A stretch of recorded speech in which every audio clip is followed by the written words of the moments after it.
computer. Okay, so any questions before we get started?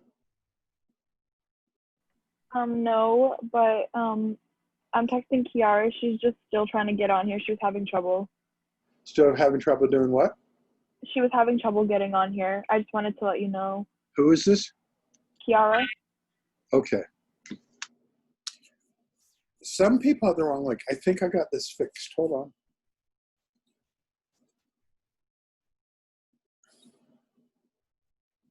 Somebody speak again? Hello. Yeah, that's what I'm talking about. Okie dokie. Do you know what Kiara's problem is? No. She just said that she clicked the link and she was there by herself. So she's trying to figure it out now. Okay, because somehow I was having troubles with the links myself too. If you could just send her the link you used, I might have to redo those. Okay, let's get started. Let's start on the homework, okay? And what I try to do on the homework, Sophia, you could not look more bored if you tried. That's okay. That's a form of communication, right? Sophia is communicating with me, get over this shit and let's start doing anthropology now. I can't bear it anymore. You said this was going to be a fun class and all you do is show me definitions. Well, that's going to end. Starting Wednesday, you have to review a movie. Kiara was here for a second. Daniela and Frankie, do you have cameras today? Kiara, what was the problem getting on? Because I wonder if other people have it.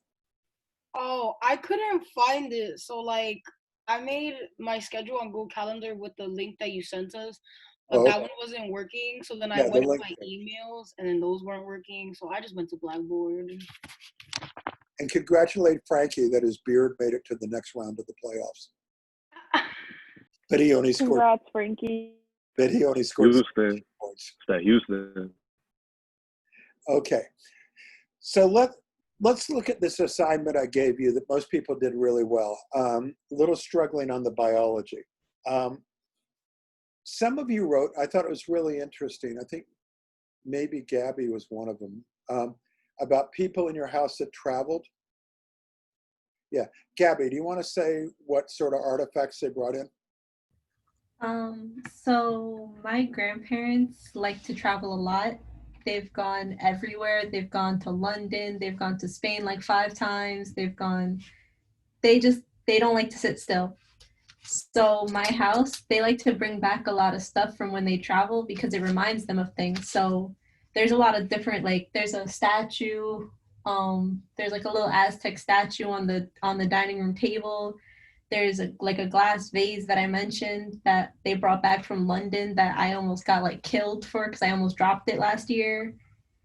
Their favorite things are these 2 posters they got from their first time they went to Spain of my grandpa looking like a bullfighter and my grandma looking like a flamenco dancer. So they're very proud of those, and there's just like a whole bunch of stuff like that around my house. Okay, and I'm going to make a point on that in a second. Did anybody else mention things from travels in their houses?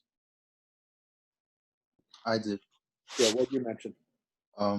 That my house sometimes is like on the walls there's some artwork from different places I've been to. Like when I went to DR, my mom bought a painting from somebody, and even from Nicaragua, we have like little things. Like it's not really like it's like a souvenir, but it's like things that were made there from the locals. So it's something that like I have. Nini, sit down. What's that painting in back of you? Kidding. It's just 2 angels. I wrote about that in my Yeah, I know you did. So say a little bit about that. Oh, well, I don't really think it's actually painted. I think it's more like a printed. There's glass over it, so I can't really tell. But it's been around for a very long time now. So I had it first in my apartment, and then I moved it when I moved to my house. And so it's like I'm 21, so it's been around for like 20 years now. So it's like one of those memorabilia type of things where like it's natural to see that now. Okay. Char wants to know if you made a fool of yourself on your 21st birthday. Who did? Charisma wants to know that. Charisma. Actually, I didn't. I think I had finals on my 21st birthday. That's about. So I couldn't really do much. Okay, so the reason I ask about travel is those houses would be an archaeologist's nightmare. Why? What's the purpose of archaeology?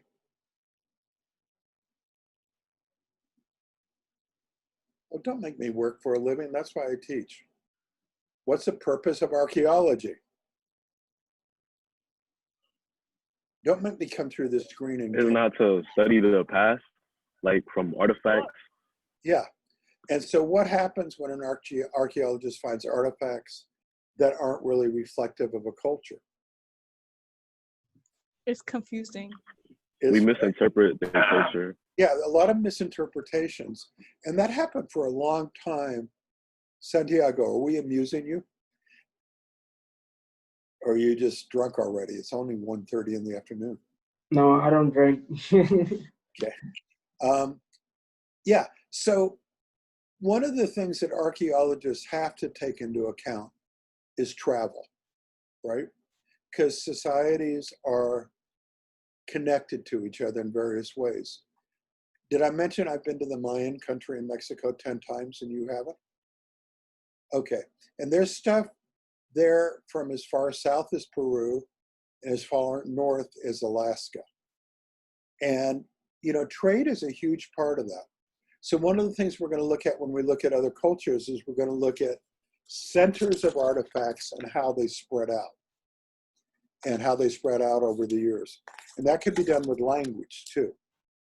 So that was one thing that I found interesting. Another thing I found interesting in your archaeology pieces was so much is revealed about your culture, whether it be religion, family values, photographs. Some people put in things such as books, computers, and those are part of the things that an archaeologist would be looking for. Because archaeologists are really looking for everyday aspects of a culture, okay, to try to reconstruct it. Now, a few years ago, I used to ask my class to give me 4 examples of something revealing about their culture an archaeologist would find, and one thing that would really throw off the archaeologist, where they would make the wrong assumptions. Can anybody think of anything from their house where if an archaeologist found it, they would assume something about your culture, but they'll be totally off?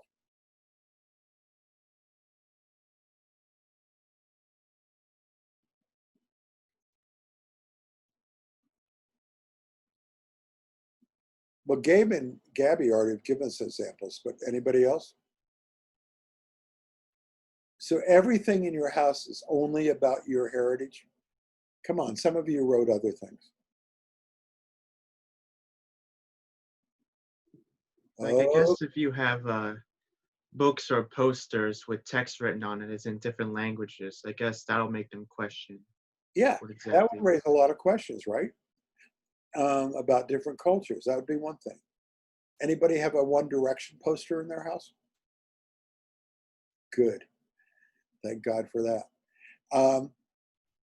You know, any of the people in the room still have their teenage wall posters? We got what sort of things? I had One Direction in my house. I know you did. Me too. God, who? I know who Janine's favorite one was. She got it wrong. Who was your favorite? Liam. Oh my God. Who's Liam? Oh no, never mind. I was a Niall stan. You're a four. You did not have to come that crazy at her though. Like. Anyhow, sometimes artwork will represent it too. But archaeologists look for things. So anyhow, in this one class, I had a student from Ethiopia, and she said the one thing that would throw off the whole archaeologist would be a fork, an eating fork. Why?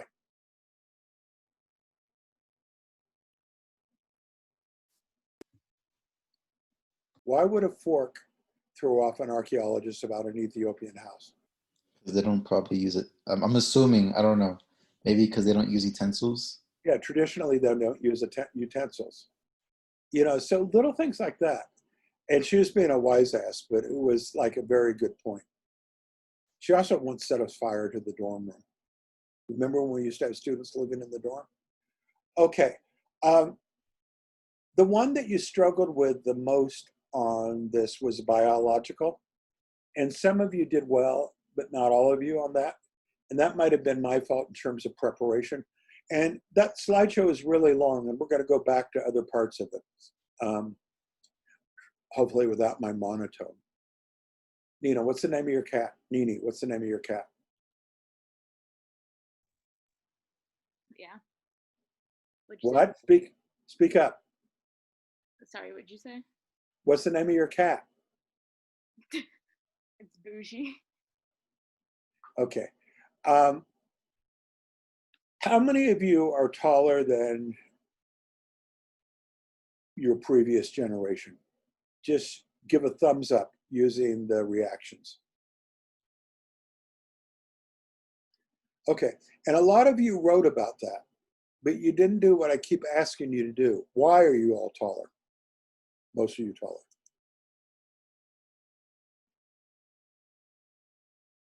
Why do you think?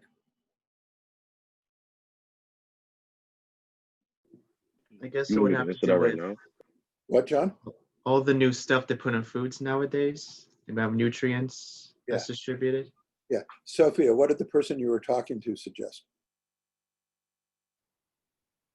It was just my brother asking about his socks. Can you see your brother for a second? Do you want to see him? Yeah, thumbs up if you want to see her brother. Hey, Four Eyes. What's the worst thing that Sophia ever did to you? I'm not sure. What's the thing that she would not want us to know about herself?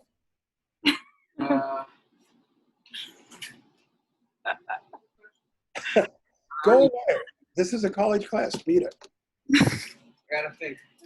Okay, get back to us. So why do you think you're taller? Yeah, food, right?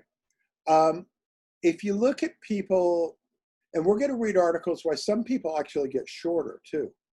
And we're going to dig into a grave in Jamestown, Virginia.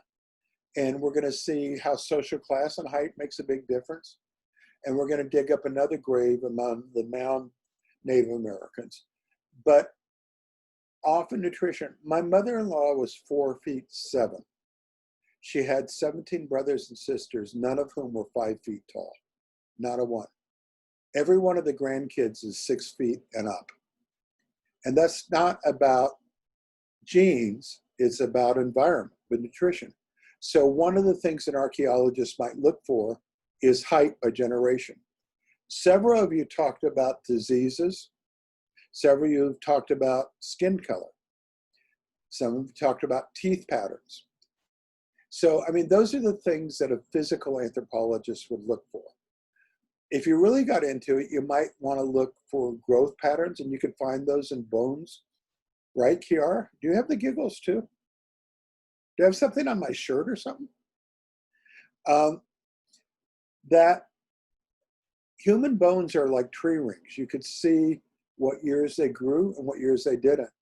And often growth is attributed to nutrition. Linguistics, a lot of you did great on this one. And a couple of you put down a lack of linguistic variety in your house, but I don't think you were being fair to yourselves. Several of you talked about bilingual households. And my question was always, what language do you get yelled at when you're in trouble? And then another one on communication. But some of you said, I'm not so interesting, or I only have one language in my house. And that's a lie. You all have, even if it's the same language, you all have several languages. What are some words that you use that your parents don't really follow? Or phrases? Or your grandparents?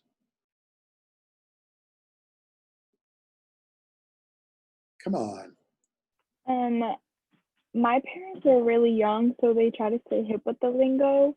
but my grandparents, I always have to teach them what I'm saying. So your grandparents are dope, but your grandparents are not? Yes, basically. Okay. Anybody here play Scrabble? Anybody want to play me for money? It's a Jewish sport. How much you got on it? Doesn't matter. It's staying here, and so yours is coming to me. Gabby, sit still and pay attention. Every year they add new words to the Scrabble dictionary.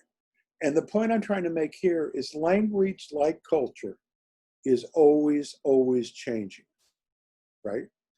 And actually, and when we'll talk about miscommunication later, not only do you have bilingual language, but we have generational language. And that's really important to understand. And that's why when people say, well, I just have one language, you don't. You have multiple languages. Also, you use different languages with your friends, with your professors, those of you that work at the job, those of you who pray at your religious institution.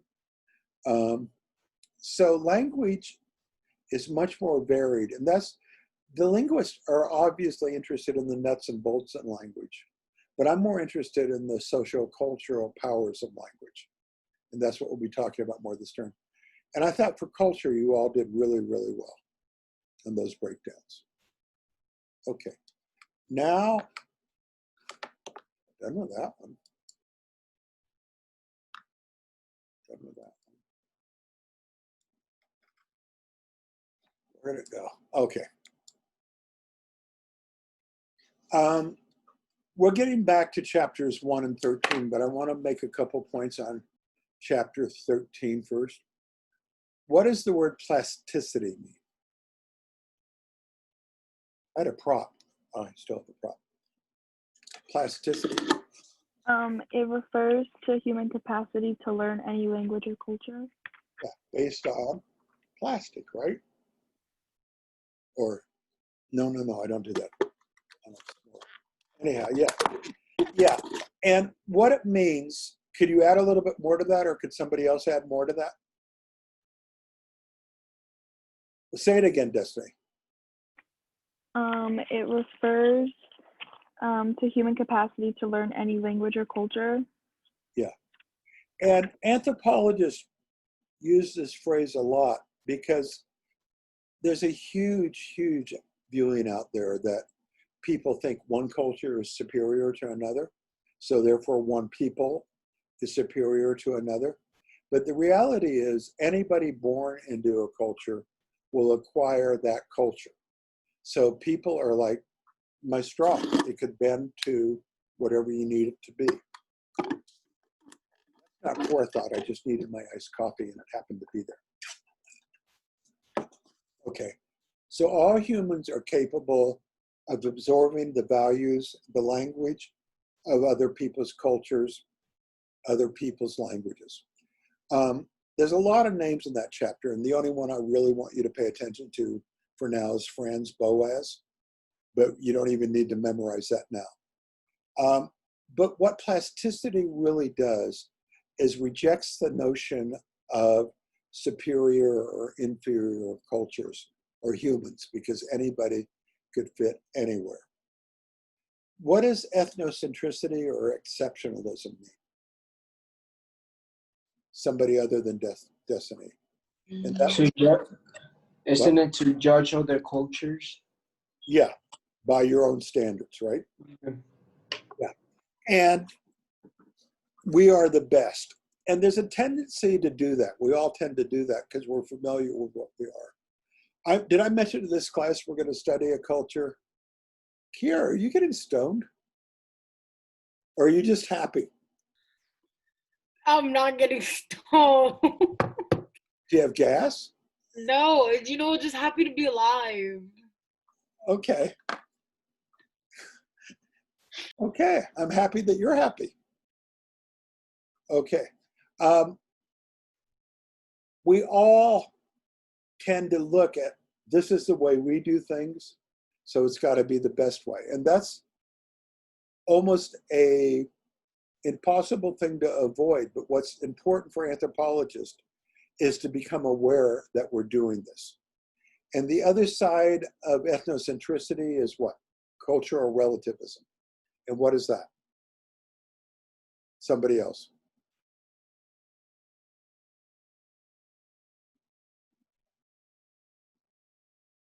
It was on my brilliant PowerPoint. It was in chapters 13 and 1. It's when you judge the values, basically judge a culture by its like own values and beliefs. That's judge true. a culture by itself. Yeah, not by your own. Yeah. For example, we're going to read about these people in Tibet where the woman could have 2 or 3 husbands. And I think you all mentioned yuck on that, right? When we discussed that. But when you understand why, it's going to make a whole lot of sense. But there's also important to understand there's something called absolute cultural relativism. We strive to understand it, but we don't necessarily have to accept it. And that's a big point in anthropology. And the other part, then there's cultural assumptions. That's part of ethnocentricity. When we read about the Navajo, they refer to themselves as the D-I-N-E, Dene, people, and it translates the people. Jews say we're the chosen people. Almost every culture has a term for themselves that has them superior. And that's what we mean by cultural assumptions. And then there's some on the history of anthropology, which that's all I put in the slideshow. Until World War II, the world was really broken up by colonial governments, the British, French, the Dutch, and the United States. And the United States just wasn't internal. Puerto Rico, the Philippines, Cuba, Hawaii. And that's where anthropologists got their jobs. They were part and parcel to this colonial tradition. And their jobs is basically to suppress the people that were being held down by the governments. And we'll be getting back to that point also. But that continued really until the 1960s. So we'll talk about that. So you look pretty bored. So I'm going to put you in small groups now. And then what I'm going to try to do is get back to chapter 1. So remember, we don't have class on Monday. You'll have assignments and classes on Wednesday and Thursday of next week. Okay, so here we go into groups. And then Wait, so next Wednesday we have class in person then? Yes. Okay. If you consider this in person. I consider it a reality TV show. How many rooms do I want? 4 rooms. Okay, I'm going to put you in 4 random rooms. I'm going to open the rooms and I'll quickly visit you.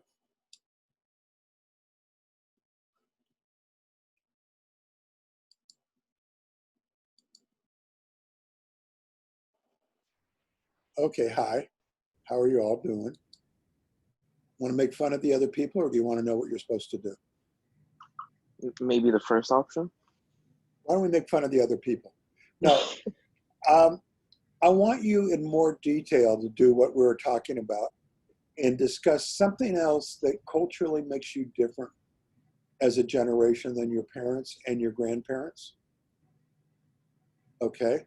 Come up with a few examples, and it could be technologically, it could be linguistically, it could be attitude-wise. Fill Frankie in, and I'll be back in a few minutes. But you got that? Everybody understands what you're doing? Okay. See you in a minute.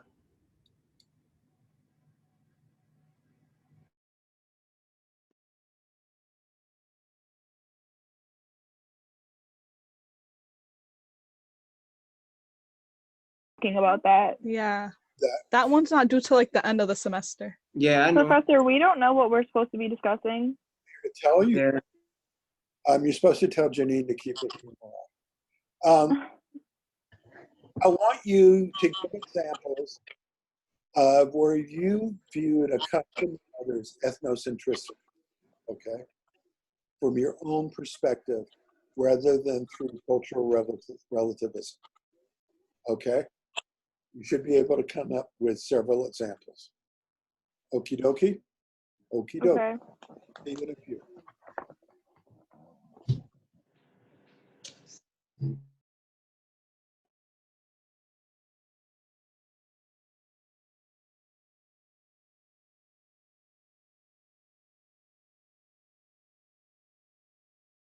How you doing? You doing good? I'm doing pretty good too. Okay, here's what I want you to do. I want you to look at miscommunication. Okay? Remember that part of language where it's the intent of the sender and how it's the interpretation of the receiver, right? So something is said one way, but it's interpreted another way. Now you all lied, right? You say, I didn't mean that when you got called out. But sometimes it's actually real. So I want you to come up with some examples from your own experience and be ready to share that with the class in a few minutes. Got it? Got it.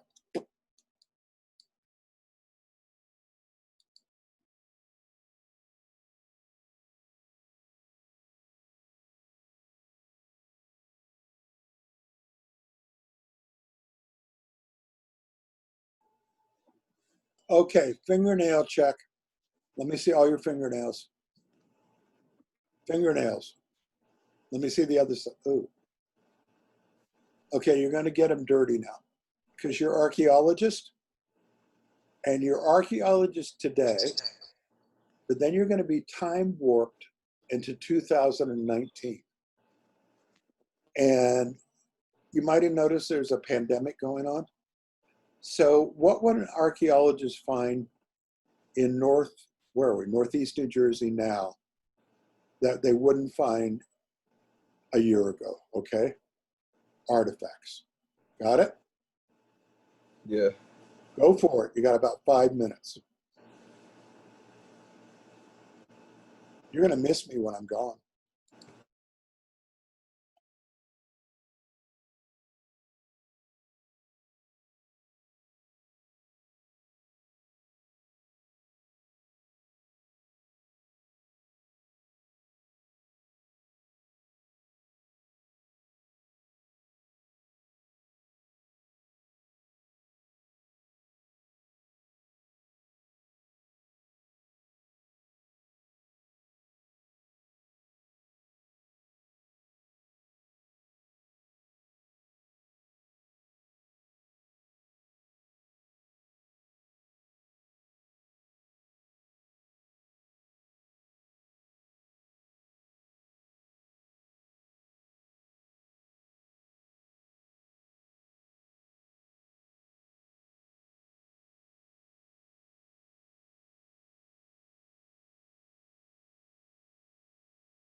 Okay, is everybody here?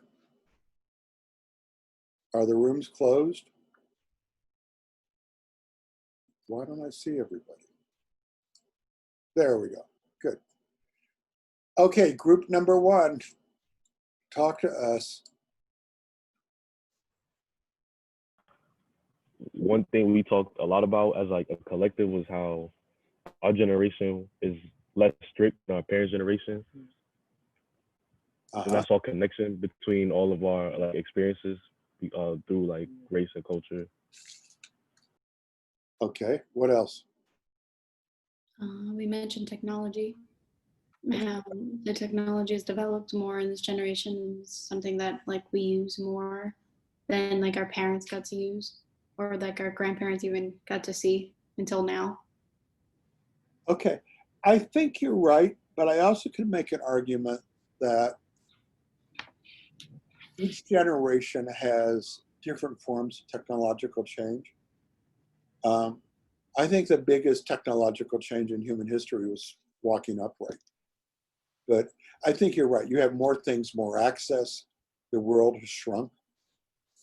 You killed the newspapers. What else?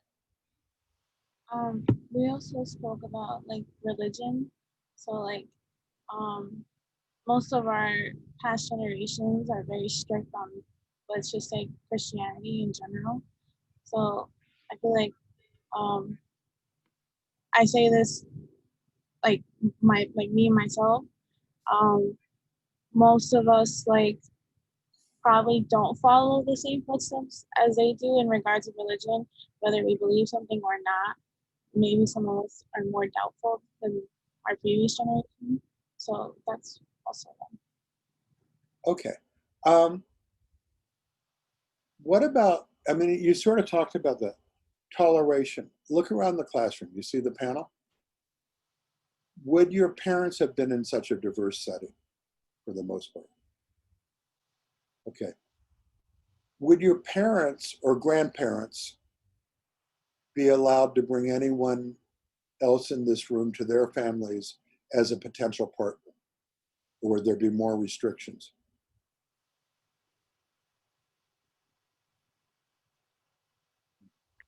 I think it depends on where you live. Yeah, go ahead. That's a great point. Go ahead. I'm from Lowell, Massachusetts. It's a very, very diverse city. I'm usually a minority in my classrooms. When I was in high school, I was usually the only kid who only spoke one language. And it was the same way for my parents growing up. So I think like this is what their typical panel would look like in a classroom. And like they would be allowed to bring home anybody to my grandparents. But for my grandparents, it might not have been that way. You weren't listening before. You speak more than one language because you don't speak. Yes, but I'm just saying like. Okay, like, yeah. I'm just, okay. What about this? Would your parents been allowed to, would their parents have accepted them bringing home a same-sex partner? Nope. No. So that's another change too, points of view. Now, give a thumbs up if you think you're going to get married someday. No, use the icon, reactions. Okay, everybody see those? John, not a chance? Gabby, not a chance? Okay. Daniela, Nini? Kalini? Nini? Sam? Okay, keep your hands up. If you think if you got the wedding bill. Okay, see those with their hands up? They're gonna be divorced in 5 years. And that's a big generational change too. 1 out of 2 marriages end up in divorce within 5 years now. Suckers, you are busted. Okay, so things aren't as long lasting. Okay, so group number 2. Let's go. Hello. Hello. We discussed several different topics. The first one that we talked about was how in other cultures they eat bugs, and in American culture that's not normal. So to us, like when you're younger, you just assume that's disgusting until you're older and you realize that other cultures have different norms. Okay, is anybody here from Mexican heritage? Are you proud, Kim, of your Aztecs? They ate bugs as their main source of nutrition. Go ahead. They still do it right now too. Yeah. Yeah. Wait. I just got to fly. Go ahead. What else? So different food. People from Peru and Chile often eat pet little guinea pigs with their little guinea pig eyes. We also talked about like languages, like how different countries in the same region speak different dialects of the language. So to some of us it may be weird. We're like, why are they saying that? Because we don't understand. 2 rules we need. We can't use the word weird and we can't use the word normal. Okay. Unless you're talking about me. So I happen to be both. And you're still mad that the Egyptians don't understand you. And Gabby, who are you talking to? Who is that, Gabby? Oh, that's my grandpa. Can we see him?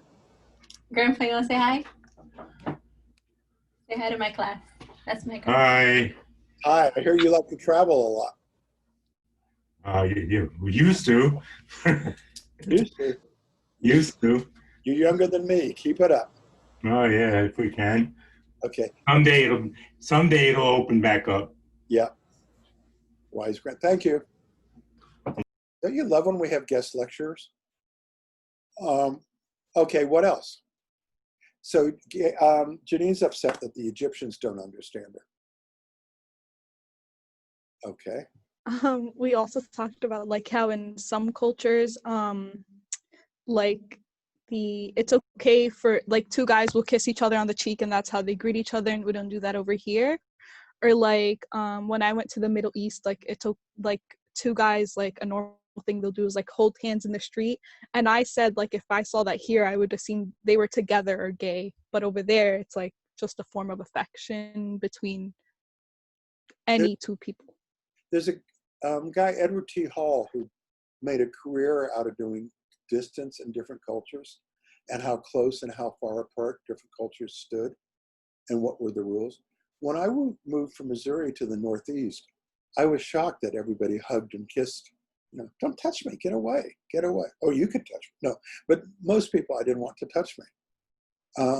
But then there were, never mind. Yeah, anything else from that group? But that's good. I mean, it's, yeah. Oh, I mentioned how in Asian culture that it's accepted for nobody to wear shoes inside the home, to always leave your shoes outside. But for the most part, people that I know, and when we talk, that everyone just wears their shoes inside. Yeah. And if you watch the TV shows from the 50s and 60s, every father has a tie on, and every family has a father, which is bizarre. Good. Okay, group number 3. Let's go. I feel like some miscommunications that we would be having is like when you greet other people from other cultures, like some people go for the hand, some people go for like kisses or like other way of greeting.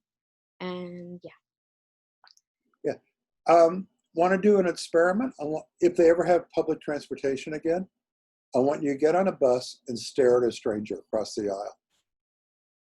How's that going to work out? Then I want you to talk to a close friend and not make eye contact. You know, that's really, language is so powerful even without spoken. Okay, so that's a great example. Hold up your fingernails again.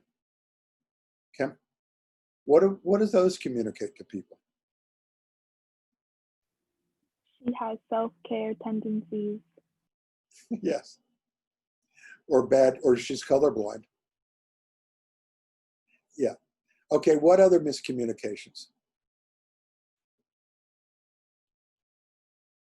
This is a real big one. And this is sometimes where anthropology could be most helpful. What other things did you talk about in your group? One thing we mentioned was when it came to texting each other, my parents aren't really adept at it. I mentioned it in a discussion board, but at one point I'll send text messages or like an average length, and they'll just reply, call me. Like they don't want to be able to have to text the whole thing in response and whatnot. Yeah. At I mean, least do any of you even use email other than like Dr. Suri, I can't get into this class? Yeah, and that's just a quick change. Is texting still it, or is there something else looming on the horizon that I won't learn either? I mean, there's still texting. I mean, everything revolves around texting, no matter what platform. So it's always like the same principle. Snapchat also. What? Snapchat. Yeah. And I think FaceTime too. Yeah. I would say like voice message. You voice message? That's kind of old school. Well, that's people. A lot of people still use it though. Yeah. And now it's easier.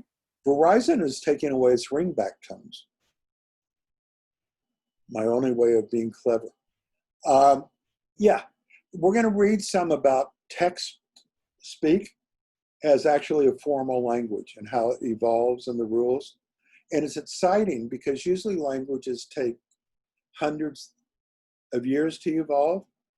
And in the last 4 or 5 years, texting has developed into a full-fledged, very, very live language. Okay, last group, archaeologists. Okay, so some things that we talked about as a group that we wouldn't see in previous years are gloves, face shields, full body shields. I asked them to look as archaeologists at this summer and what they did this summer versus last summer. Go ahead. Yeah, and gloves, masks. Yeah. Okay, so plastic bag. What was that? Plastic bag, uniform, the one that they are using now. Uh-huh. Lysol. What else? Was somebody, what about this? What else has been going on this summer across the nation? Protests, right? So let's see, and I want to talk about it, but probably next week. Remember the part in the chapter about Confederate statues and the symbols of that? They'll see fewer statues in a lot of parks. Maybe they'll even see the change of the name of the powwow shortly. They'll see protest. So you'll see barricades, you'll see boarded up windows, you'll see a whole different set of street activity. And you'll see as an anthropologist, archaeologist, what's left behind in that. So that's another thing, that they're all nuanced and they're all connected. So I'm trying, if you have other ways to make this class more interactive, please let me know. And myself and my granddaughter are going to go into the recording studio soon. And then we will get back to you. Kim, are we going to use that same color nail on Wednesday? Okay, I'll see if I can find a match. Okay, see you all next week. Have a safe weekend. Bye-bye. Goodbye, Professor. Bye-bye.